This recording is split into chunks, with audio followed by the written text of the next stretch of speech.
listening to Proof Text, a Glossa House podcast by Dr. T. Michael W. Halcomb, Dr. Frederick J. Long, Dr. Mario Melendez, Dr. Jennifer Noonan, and J. M. Smith.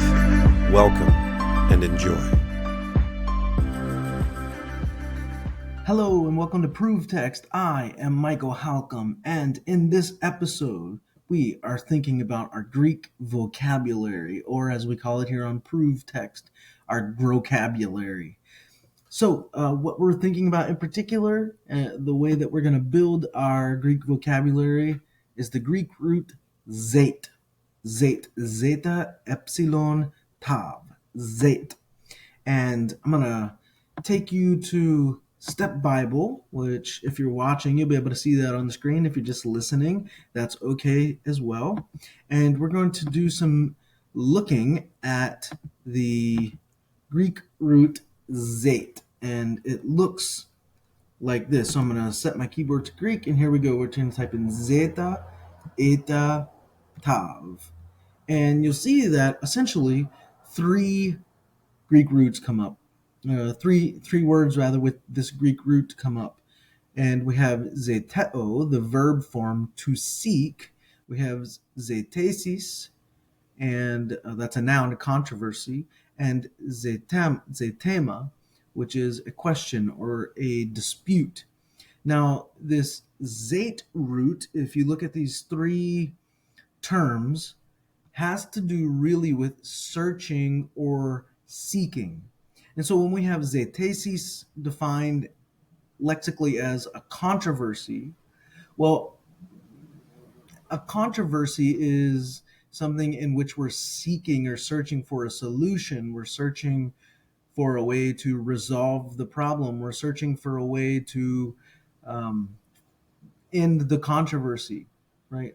And you can see that sort of as in zetema as well, where it's defined as a question or a dispute. Well, when we have a question, we're searching for an answer. When we have a dispute, again, we're searching for a resolution, right? So this zeta, eta, tav, is having to do with seeking or really searching, right? Searching or seeking. And you'll see, by the way, that in the transliteration here, it's Z-E-T. That's because eta is, and you see here that you got an E with a long, a macron over the top of it, which is indicative of a long E sound. So it actually sounds like an A, zet, zetema, right? So let's look at a few of the verb forms, and we'll see where it's in use. If we look at Matthew 2:13, we get that infinitive form, erodes zetin, erodes zetin to pedion. Herod searched for the child. We have the participial form in Matthew 2:20, zetundes, zetundes, the ones searching or the ones seeking the soul of the child. Tempsyuchen tu pediu. We have Matthew 6:33, zetite de protonten vasilian. Well, seek first, y'all seek first the kingdom. Ketain de kesiune naftu, and his righteousness. Ketavta panda prostetethesete, you mean, and these things, all these things will be added unto you. Let's look elsewhere. We have this zetun form, zetite, zetusinse, pandes, zetusinse. Everyone is searching for you or seeking you. When we're in Mark, that was in Mark 1:37. In Mark 3:32, we have exo zetusinse.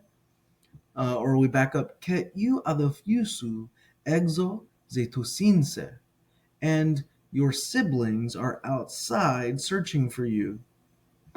So we get a lot of this. This appears many times. Let's look at again how many times. A verb form of this occurs 376 times in the Greek New Testament, and the two noun forms together 14 times. So we're right at 390, so almost 400 times you're going to find a Zayt word in the New Testament. So it's not uncommon. So Zayt is something that we really should be familiar with and something that we should know. Um, when you're thinking of Zayt, you can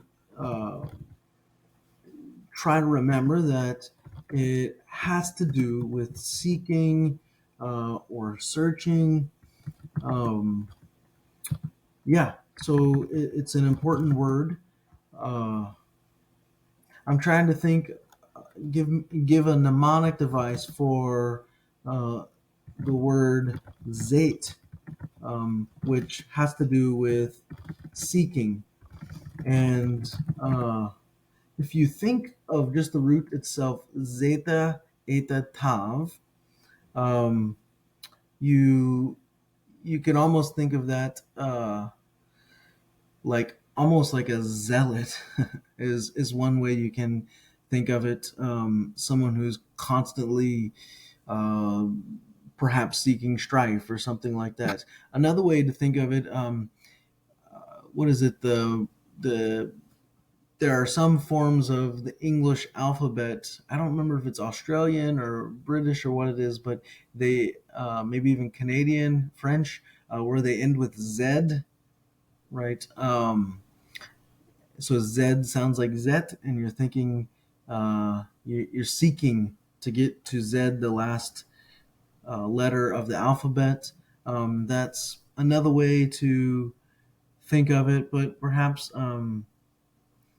you can think of uh, Zait as having to do with Zed or a zealot or something to that effect. So I wish I had a better mnemonic device to give you, but that's what I have for now, and I hope that helps. Interested in growing your ancient language skills but not sure where to start? Glossa House can help. From illustrated readers and short stories to lexicons and grammars, Glossa House offers a variety of resources for beginning, intermediate, and experienced ancient language learners. Head to glossahouse.com today. Glossa House, language resources for the global community.